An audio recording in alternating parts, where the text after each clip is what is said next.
Okay, this is like the third time I've recorded this, so we're just gonna go with it. I feel like it's been a really long time since I've been on here to talk to you guys, but it's only been 4 weeks, which is my usual posting schedule. So hi, welcome or welcome back to Orange Blossom Knits. My name is Katie. I am a Florida-based knitter. I live in the Tampa area with my dog Scamp.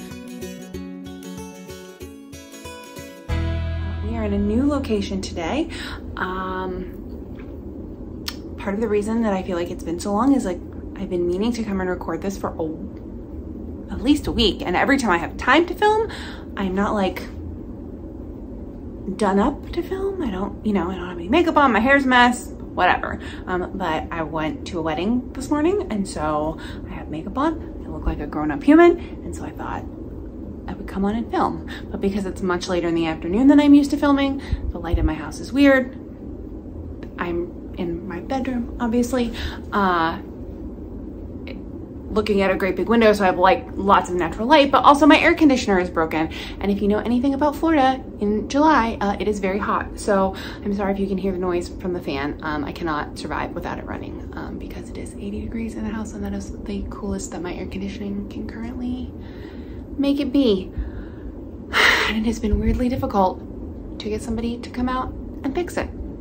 You wouldn't think it would be that hard because I am like, here, let me give you my money.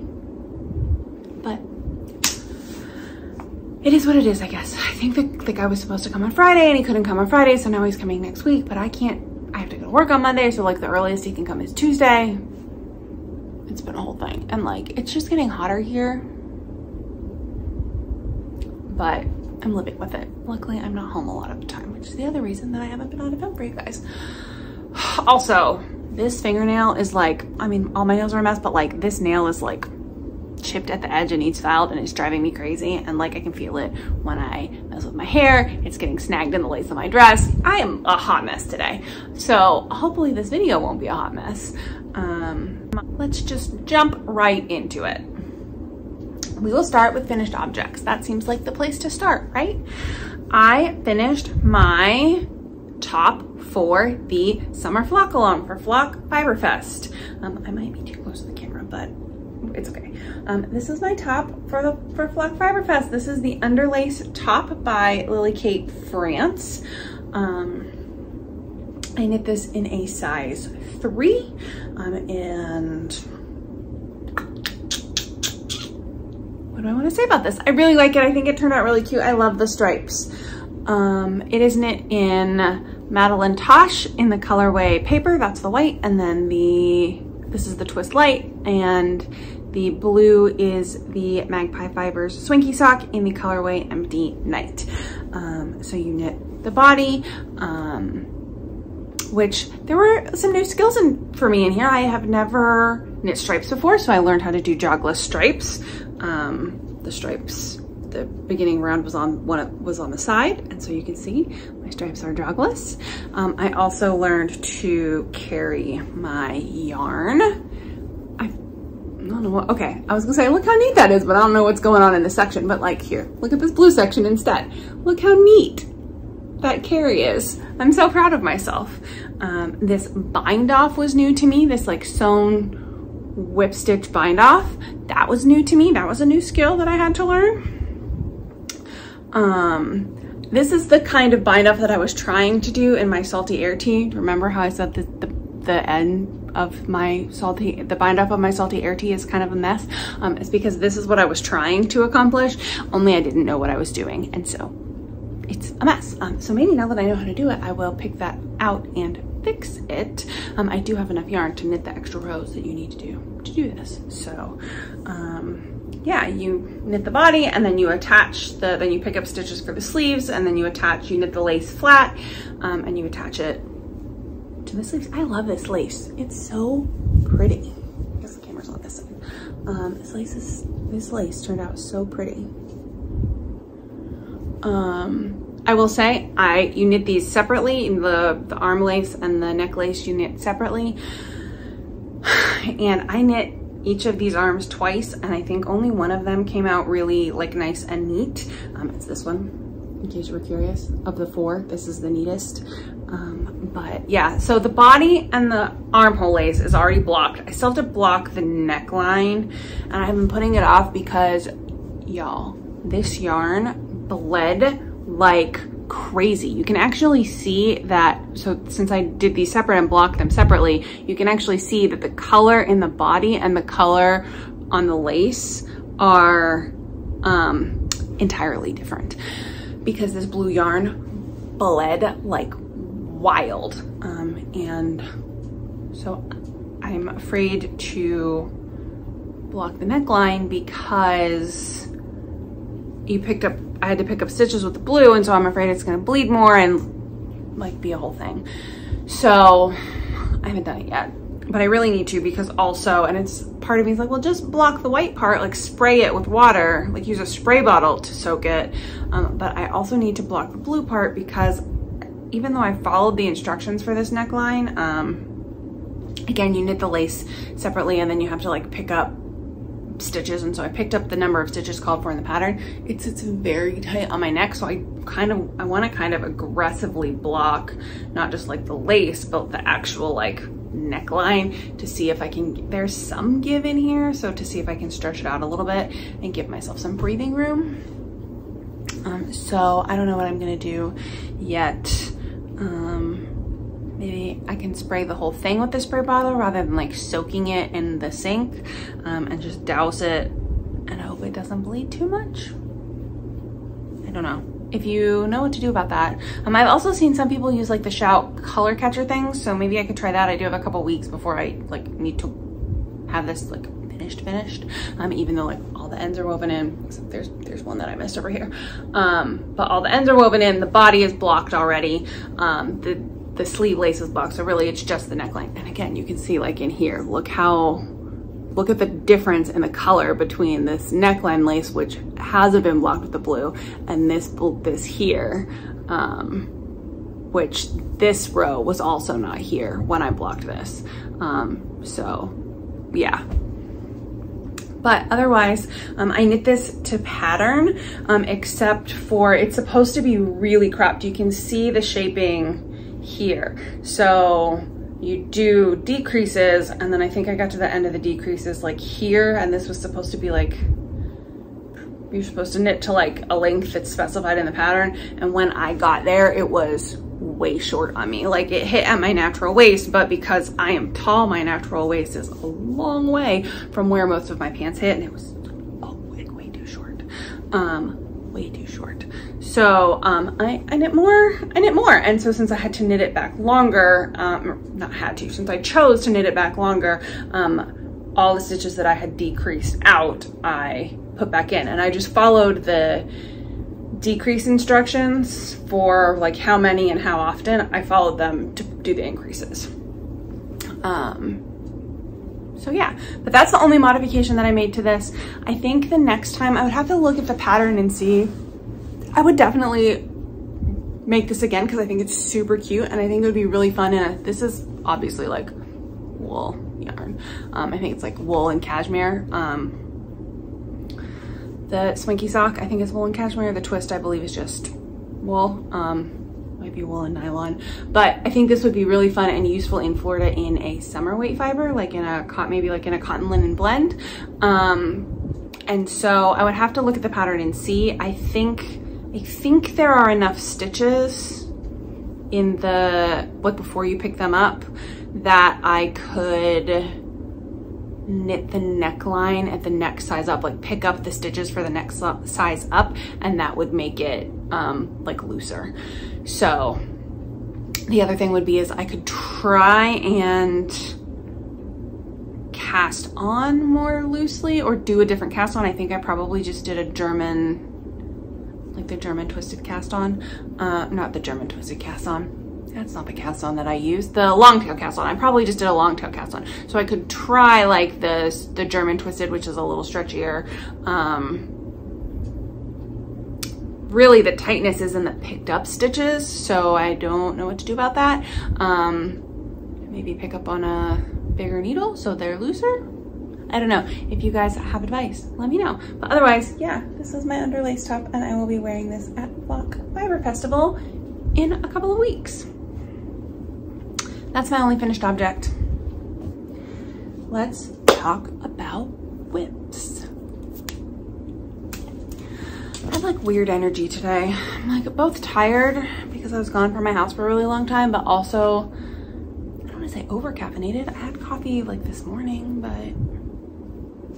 I don't know. I'm just like weird energy today. Anyway, this is my, I was gonna say this is my longest running whip. It's not. My longest on the needles whip is my half and half, which I haven't been showing you guys updates on because I am making progress on it. I am about halfway through the first triangle, so I only have like about 100 more stitches left to do. But when I show it, it just looks like a giant pink triangle. So it's not that interesting for you guys to see at this point in time. So, but I am making progress on it. I am hoping to finish it soon-ish. It's good like travel knitting. Maybe I'll take it on the airplane when I go to Flock because it's a 6-hour flight from Florida to Seattle, and I feel like I could get a lot of stitches wrapped in, a lot of rows done and a lot of stitches wrapped in 6 hours. But this is my longest running thing that I am like making progress that I can show you on. And this is my Celtic fingering shawl, Celtic Myth fingering shawl. It is knit in woolberry fibers, Explorer knits and fibers, woolberry fibers. I think the fade turned out really nice. If you want to hear more about that, I talked about how much I love this fade and what the yarn is. I will also have it linked down below, but I'll put the last video, I'll link it up here because I talk about this part of the project extensively because it's been done for a while. What I am currently working on is the cable part, and it's going. So I have done, it's attached to the ball of yarn and then the project bag. Which side?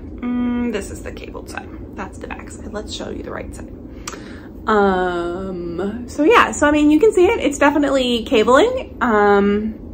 This is one cable repeat. And so it's knit flat and you attach it every other row on the wrong side. So like eventually it will get attached to all of these stitches and go the whole way around this half circle shawl. I'm saying a lot today. Sorry.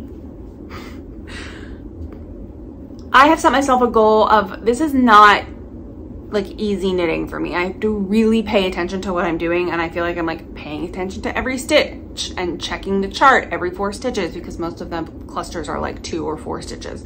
So checking the chart every 4 stitches and making sure I'm in the right place. So this is not like easy sit and watch TV knitting for me, or like knit while I'm in a meeting, that kind of stuff. This is like, my goal is to work on this for 30 minutes 3 times a week. And usually I can get 4 or 5 rows done in that 30 minutes. The rows are only like 38 stitches. So, but yeah, it's definitely like cabling, and this is for my mom. I have, either way, I have some time before I have to finish it. I'm trying to decide. Her birthday is in the beginning of October, and so at the very latest, that is when I would give it to her. But my parents are going on a trip in September to Alaska, and I might want to try and have it done before they do that.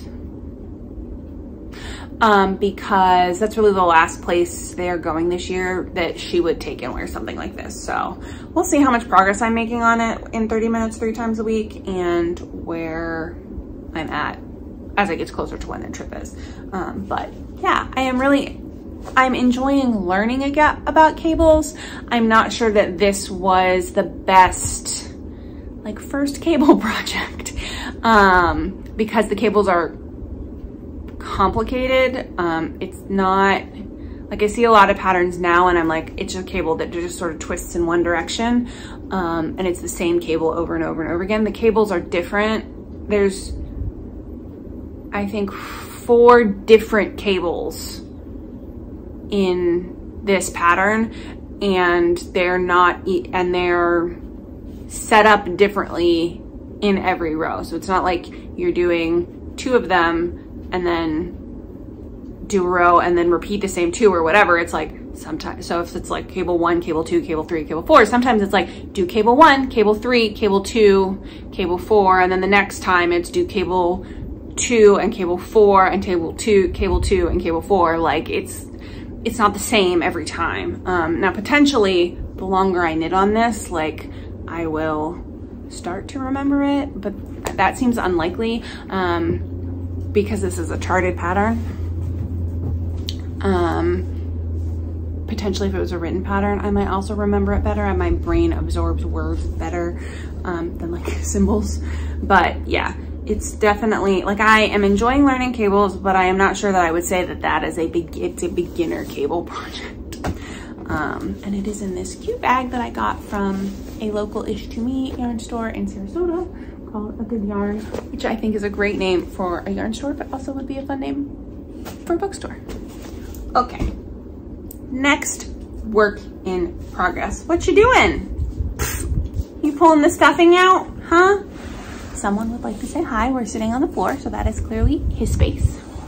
Say hi to the people. Oh, you have more fuzz in your face. Do you have more fuzz in your face? Hi. Hello. I knew if I sat here and talked to you guys for long enough, he would come by and say hi.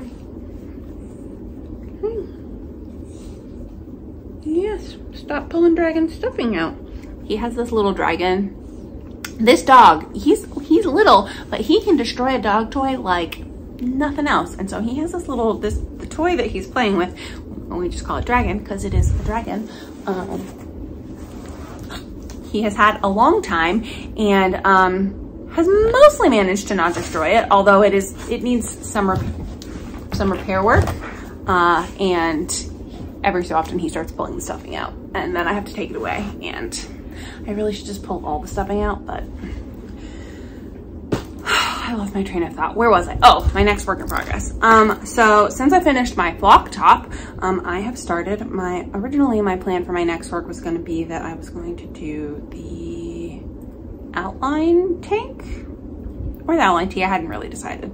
The yarn that I have for it, I had enough to do either one, so I hadn't decided which I was going to do, but I decided to start my rhinebeck sweater, which is also a Jessie made pattern, so you know, should get my money either way. This is the Cozy Classic Light, and this is the progress that I have made on it. It is bunched up on a tiny needle, which was a new acquisition for me. This is an Addy Rocket 10-inch circular. I typically use the Luca needles and my tiniest cord, which I had to buy separately anyway, but my smallest cord broke the other day, just like snapped from the connector, and I could have replaced that, but also those cords suck, and they're not good for magic loop. And I tried to cast this on with one of the other Luca cords, and I was just when I knit it on that cord, my ribbing was not neat at all. The top couple of rows were neat because I knit those. I have like an interchangeable sock needle set, and you cast this on in like a tiny needle. And so the top couple of rows were neat, but then when I switched to the next size up in the Luca set, then it just didn't look neat. And so I got this smaller needle, but that's why this looks like a scrunchie and not a neckline. But I have gotten through all of the ribbing to the point where I have my raglan set up. You can see my stitch markers for my raglan. And that's as far as I got, because now I have to get into German short rows and doing increases in German short rows, which I haven't done before, because the only other raglan sweater I have done, which was a free pattern, and it was a very chunky sweater. I'll put a picture up. It's the Fall Bluff Pullover by Ashley. I think it's Lilith is her name. She's a great resource. She's lots of free patterns, lots of videos that's like, let me walk you through the whole process to knit this sweater. That's how I learned to knit a raglan, but that pattern does not have any shaping, so I have not had to do German short rows and increases at the same time. So this was all the farther that I have gotten in this, although I might work on it tonight. We'll see. I really should work on the shawl. I haven't worked on that in a couple of days. So yeah, but I think once I get through the short row section, this will, I don't want to say fly because it's a fingering weight sweater on a well, right now it's on 3.5, but it's gonna be on a 3.75. So I'm not gonna say it's gonna fly, but it will be easy knitting. So yeah, so this yarn is the Long Dog Fibers sock yarn in the colorway Frodo from the One collection. I am doing this sweater in a color block style. So I measured the other day, I measured from my collarbone down to where I think the sweater is gonna sit. I think my blocks need to each be 5 inches, although once I get going with the first section, I will try it on and re-measure because that's obviously a little dependent on where the neckline sits. If the neckline sits up here, like the measurement from my collarbone is unhelpful. So we'll see, but probably about 5 inches a section minus the ribbing for the collar. And then I'll have to figure out, I'm sure there's ribbing at the cuffs and at the hem, and so I will have to figure out, I would assume that would just get included in the bottom block, and then the collar will be different. But yeah, this needs to be finished in time to go to Rhinebeck. Actually, it needs to be finished like 2 weeks before because we're going up the week before. Like my stuff starts on Friday, we're going up on Tuesday, and we're gonna do a couple days in New York City because I've never been to New York City, so I'm pretty excited about that too. Also, in addition to actual New York sheep and wool on Saturday and Sunday, we're going to Wool and Folk, which I'm super excited about. I was looking at the vendor list the other day, and there are some vendors that I am wicked excited about, specifically Terrapin Fiber Works. I will talk more about that here in just a minute when I talk about Flock. Terrapin Fiber Works isn't going to Flock, but I'm super excited, like especially about like Terrapin Fiber Works because I'm really interested in all of her plant-based yarn. But yeah, so this will be my Rhinebeck sweater. So that is that. Okay, acquisitions. I have one acquisition. Well, I have those needles, which I just showed you, and then I have one skein of yarn, which this is the Fangirl Fibers Disney Attractions collection. This is the colorway Expedition Everest. I really like this color. It's like a cream with some like taupey browny grays and some blues, and then there's some like kind of mustard colored speckles. I don't know where they went, but I saw them the other day. You can kind of see them back there. There's some like more like mustard colors. Expedition Everest is the roller coaster at Animal Kingdom. It's actually really fun. It goes backwards for a part of time if you've never been on it.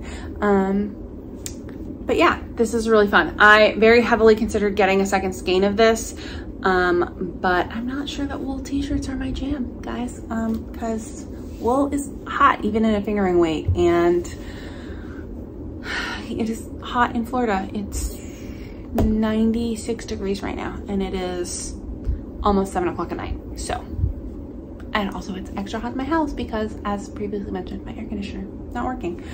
So that's the only acquisition that I had. So let's talk about Block Fiber Festival. I don't know why I'm shouting at you, I'm sorry. Again, weird energy today. Flock Fiber Festival. So I had to come up with some sort of a budget slash shopping plan.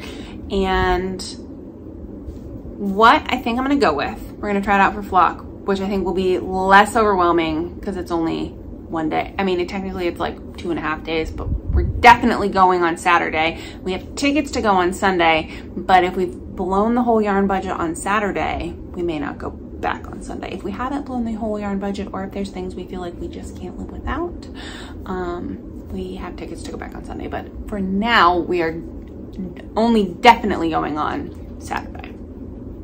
And I feel like it's a good place to try it out. Try out the yarn budgeting system because it will be less overwhelming than essentially a whole day at Wool and Folk and then 2 whole days at Rhinebeck. Because I feel like that's going to be, it would be very easy to spend a lot of money very quickly at Rhinebeck. I think it would be very easy to spend a lot of money very quickly at block too, and that's why we're trying out the budgeting system. So the budgeting system that I have put in place for myself is not a dollar amount, it is a sweater quantity amount.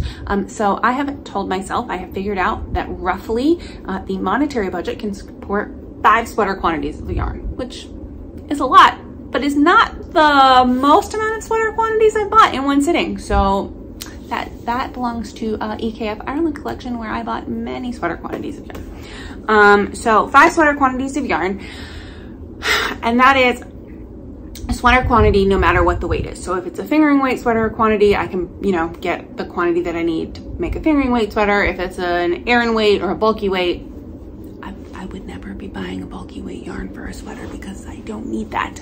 But then I could buy that yarn weight, the amount of skeins that I would need to make a sweater, and that would be considered a sweater quantity. Now, if I end up buying like single skeins, like this is a single skein, obviously you guys can see that, but like if I say I was gonna buy like a single skein of some really special fingering weight, then that would go towards a sweater quantity of fingering weight yarn. So then I would be like, it would be like 1 out of 3 or out of 4.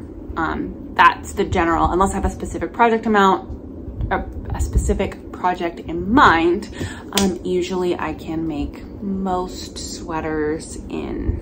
fingering weight sweaters in 4 skeins of yarn. So yeah, so if I buy single skeins, they would go towards a sweater quantity of the weight of the yarn that I'm buying, the single skein in. Does that make sense? It makes sense to me, which is really all that matters.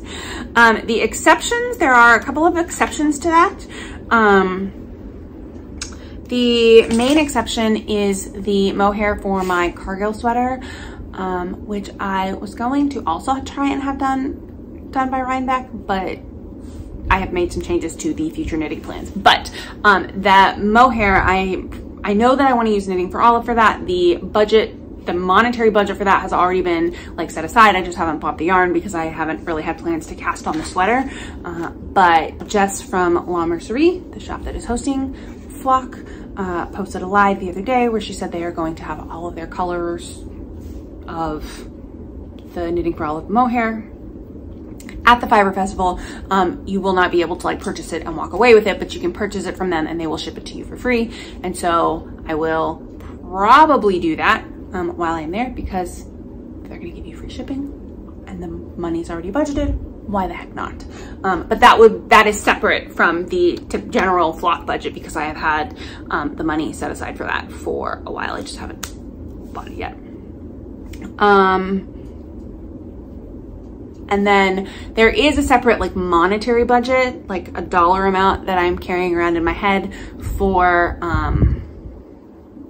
like merch and haberdashery needle stoppers and stuff. I'm not going to share that because it is just a number that I would like to keep in mind so that I don't spend $9 gazillion on stitch stoppers and stitch markers and things like that. Because like, look y'all, Hello Lavender is coming and she makes gorgeous stitch markers to the point where like I've only ever bought the leftover ones because they're flat. Some of the ones that she has that are like really beautiful and artistic, like they're so beautiful that I think I would be afraid to use them because I am not a delicate person. And so I would worry that having something that beautiful, I would lose it or break it. But I have seen both on the La Mercerie Instagram and on the Flock Instagram that there are lots of people bringing lots of beautiful like stitch markers and needle stoppers and things like that. And so I do have a dollar amount in mind that I would like to like keep that part of the buying under. So that's the budgeting plan. The shopping plan, the priorities are summer fibers or plant-based fibers. That's why I'm so excited. Terrapin Fiberworks not coming to Flock, but they are going to be at Wool and Folk. She does all plant-based fibers, which as someone who lives and knits in Florida, is very important to me because I think that that is the kind of fiber that generally speaking I will get the most wear out of. So I'm excited to see if some of the dyers are bringing like some summer fibers or some plant-based fibers. I didn't see anybody in the vendor list that is like specifically a plant-based fiber dyer, but just because they're not specifically one doesn't mean they maybe won't bring one because it's a summer fiber festival. So fingers crossed for some fun plant-based yarn. The other shopping priority is I need a contrast. I'm going to make a Friday tee by Petite Knits, picture up here.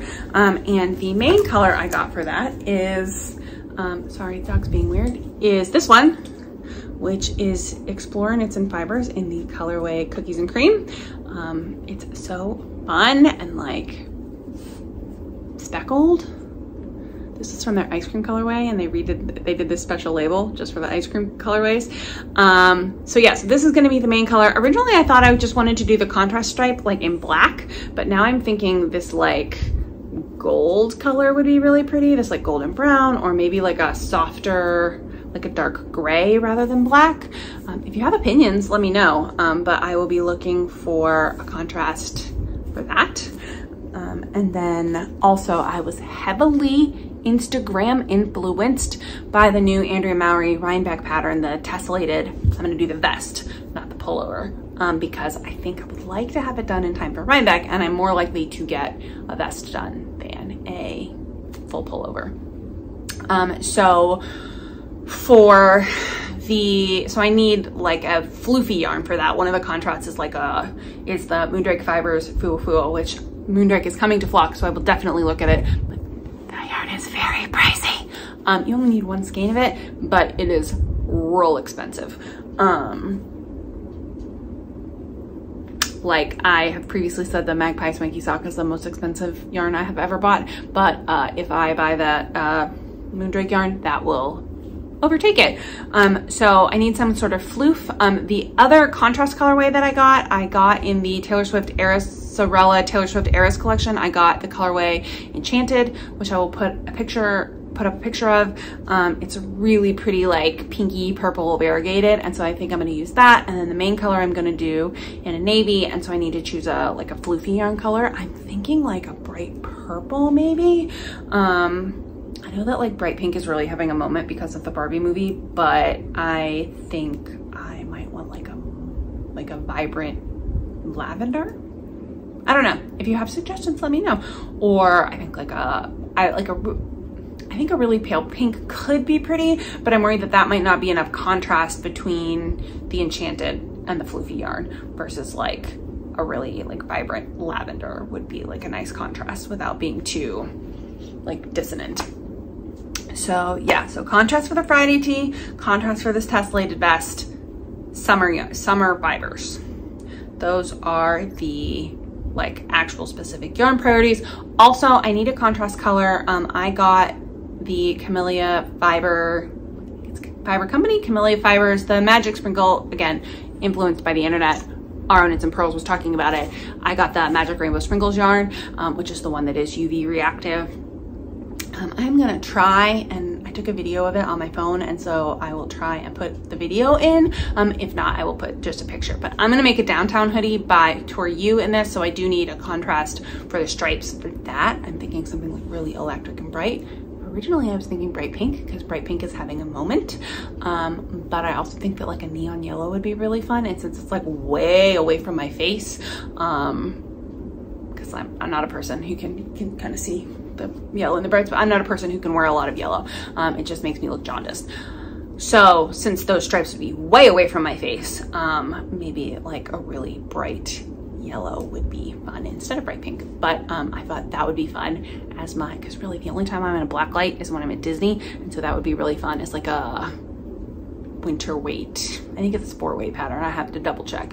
But I would be fun as like a winter weight, like wear a Disney sweater, and then I would be like all glowy and UV reactive on the rides at Disney. I'm a Disney adult, don't come at me. Okay, and then the other priorities that I have are like project priorities, things that I know that I want to knit in 2024. But that I don't necessarily, I try not to buy yarn without a pattern in mind.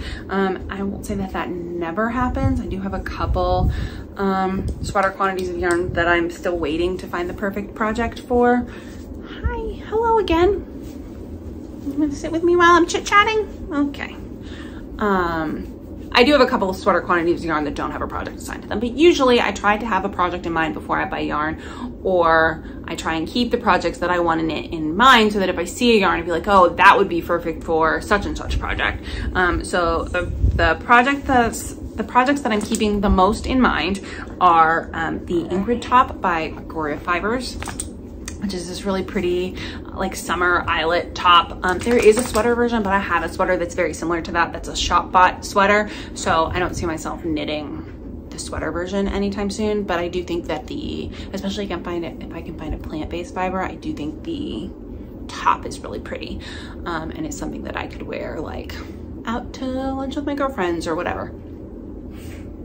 And then the Uptown Tee, also by Tori Yu. I had originally picked a Noro yarn for this. I applied to test it and didn't get in testing it, which is totally understandable. I've never tested it before, so the idea that I would get into a test knit for a designer that's that big is sort of ridiculous. But I had picked out one of the Noro like fancy blends as like a potential celebration for getting into my first test knit, and it ended up being good that I didn't get in anyway, but something catching my dress. But I still want to knit it, so if I can find like a fun summer weight color, something that would like go into my wardrobe. This dress is a good representation of the colors that are in my wardrobe. A lot of blues and pinks and creams. But if I can find like a fun summer weight yarn, I have had that project like kind of in the back of my head. And it's summer here, guys, it's summer here for a long time. Like it will still be summer here when I go to Rhinebeck in October, or what the rest of the world, it will be our fall, but it is what the rest of the world considers to be summer. Like it will still regularly be like 90 degrees in October. So I have plenty of time to continue to knit summer weight tops. And then the third sort of summer pattern that I'm looking for, that I'm trying to keep in mind, is this pattern, this Seedling Tee by the designer is Celine. I'm probably gonna say this wrong. I'll put it up on the screen. Phaeton. It might be French. My French is terrible, but it's a really pretty, it's kind of like a basic tee, but then the bind off on the sleeves and the hem is seed stitch. And so it's a little more visually interesting than just having like a plain, either like a sewn bind off or I-cord or whatever. Not that those aren't pretty, but like I like the idea of the visual interest of the seed stitch at the cuffs and the hem. And so again, if I can find a fun summer fiber, that is a project that I'm really interested in casting on. I think I would get a lot of wear out of it because it's like a basic-ish tee. And then the fourth thing, which is like the big project, is the Front Porch sweater by Kevin Haggerty, which is this one. I really love the design of the sweater number 15 by My Favorite Things Knitwear, but it's not size inclusive, and I, as a person who's been on a long weight loss journey and previously couldn't buy or make a lot of things because of my size, I really try to still support designers primarily that are very size inclusive. So the Front Porch sweater, because it's a unisex pattern, ends up being very size inclusive, and it is the pattern that looked the most similar to the sweater number 15 to me. The other ones that I considered were the Dorney sweater by Rebecca of the Crayabea, the Eclair, is it the Eclair sweater? The Laura Penrose one with the bobbles, only without the bobbles. I know there's like a bobble-less version of that sweater, so I considered that. There was another one, but this is the one that looked the most similar. It's not exactly the same because obviously the sweater number 15 is just cables. And this is like a mix of cables and like ribs, I think. But I want like a classic cream cable knit sweater. So keeping an eye out for yarn for that. And the nice thing about the front porch sweater is it is a DK weight pattern, which is perfect because that is about the heaviest sweater that I ever need to wear in Florida. Because like, does it get cold enough here occasionally to wear a worsted or Aranoi sweater? Yes. Do I travel places that are cold enough where I could wear a worsted or Aranoi sweater? Yes. But also, when it's cold enough for that, I tend to prefer like layers. So I would want like a camisole and then a long sleeve shirt and then a t-shirt and then my sweater. So then at that point, I don't need a sweater that's that heavy. So like a DK weight is probably the heaviest weight sweater that I really need in my wardrobe. So this is perfect for that. So that's all the knitting chit chat that I have for today. Do I have anything else? It was my birthday. This was my birthday present to myself. I bought myself a new bed frame. I have been shopping for bedroom furniture for 2.5 years. And so I picked this in about 10 minutes in the store, in the third store we went to, because I have been shopping online since I moved into this house 2.5 years ago. So it came earlier this week. This is my birthday present to myself. I had a wonderful birthday. I was supposed to have a pool day with some friends, but it ended up raining because Florida. So we played board games and we went to see Indiana Jones. Indiana Jones was pretty good. It was better than that garbage Kingdom of the Crystal Skulls movies, but obviously not as good as the first 3, but it was pretty good. I really like Phoebe Waller-Bridge though. I like Fleabag. Her sense of humor appeals to me. So I enjoyed Indiana Jones. I have not seen Mission Impossible, which I would like to, or Barbie, which just came out yesterday, also, which I would like to see. I was trying to convince my friend to do the Barbenheimer double feature with me, but we decided that that would be too much time sitting in the movie theater. So yeah, so I saw Mission Impossible. Oh, here, since we're up on my bedroom, I can tell you about the book that I'm reading. It's this one. This is Defy the Stars by Claudia Gray. I bought this at Dragon Con last year. That's a thing I can tell you about. I bought this at Dragon Con last year where I did meet Claudia Gray. This is like a YA sci-fi book about a girl who lives on a planet that's at war with Earth. And the male main character is, I don't want to call him an android, but he's kind of Data-ish. Like if you're a Star Trek person, he's kind of Data-ish. Only apparently real hot, according to the book. But yeah, I bought that book at Dragon Con, and we are reading it for my like friendly read along. We call it book club, but it's just 3 of us, and we rotate choosing the books. So I'm reading that. That's the reason, Dragon Con is the reason that I don't have as much like knitting done to show you guys, because I have undertaken quite the sewing project. I am making, I don't want to say making my first costume, because I made part of my costume, it was last year? I'll put a picture up. I was the Queen of Hearts, and I did sew that like ruffly thing that's on the bottom of that like dress skirt thing, the ruffly thing. I did sew that all on my own. Well, 90% on my own. My mom helped me a little bit. But this year I'm going as Jafar. We're all going as characters from Aladdin. I'm going as Jafar. And so it's not gonna be like a movie perfect version. It's sort of like an interpretation, but it's like I'm wearing this like duster jacket thing that I have to sew. I don't find sewing to be as relaxing as I find knitting to be. And it certainly takes more, I don't want to say it takes more brain power than knitting takes, because obviously knitting that cable project takes a lot of brain power, but also like I can set myself a 30-minute timer and make decent progress on that, but I cannot set myself a 30-minute timer and make decent progress on my sewing. I need to like set myself an hour, set aside like an hour, because it takes a lot of prep work, and you have to get the sewing machine out, and I have to sit at the table, and it's like a whole thing. So I have started the project. It's all packed up in a bag downstairs. I don't have it with me up here to show you guys, but hopefully it needs to be done like solidly 2 weeks before I go to Dragon Con, because my mom is helping me with it, and my brother is coming at the end of August, and she will be too busy to help me, and I will be too busy to be working on it because my nephews will be here. I'm so excited to see them. So yeah, it needs to be done before my brother and his family get here. So that's really only like 2 more weekends after I get back from Flock Fiber Festival. So hoping to make some progress on it like this week, next week before I go to flock. And then when I do my next video, hopefully I will have it to show you guys, or at least I will have progress on it to show you guys. Well, it'll all be progress because you didn't see it this time. But yeah, that is one of the things I'm working on, and I'm super excited for Dragon Con this year. I think it'll be interesting with the writers and actor strike going on.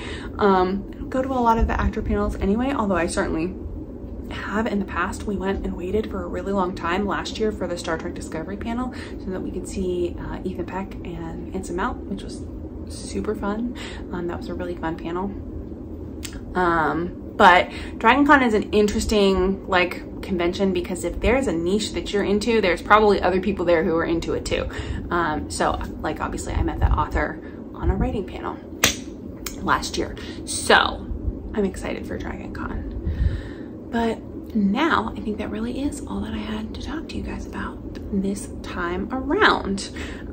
So I might maybe possibly do some vlogging of my trip to Seattle and flock. I don't know. I always feel awkward like vlogging in places, in public places. Maybe that's just it's a thing that goes away when the more you do it, but we'll see. I don't know that I'll be, what? Can I finish?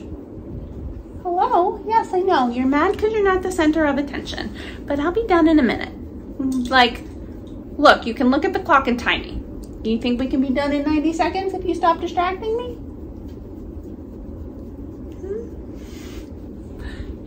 This dog is the biggest drama queen. Obviously it won't be too awkward to vlog at Flock, the actual fiber festival, because there will be lots of makers there, lots of Instagram people who are like used to that kind of thing. But I always feel weird like vlogging in like other random places. Plus I like to find a balance between like stuff I want to share and like being in the moment and like enjoying my own time. Because obviously like I'm not a professional content creator. I'm just a person who likes to talk about knitting on the internet. So we'll see. So either I'll have a whole vlog video, which will be something new and different, or I will just have footage of Flock to put at the end of my August video. We'll see what happens. Anyway, I hope you're having a good day. If you're going to Flock or another fiber festival, how are you handling your budget situation? Are there specific projects that you're looking to buy for? Specific dyers that you're excited to see? If you're not going to Flock, tell me what you're working on. Are you doing any knit-alongs? Let me know in the comments below. Otherwise, have a good day and be kind to each other.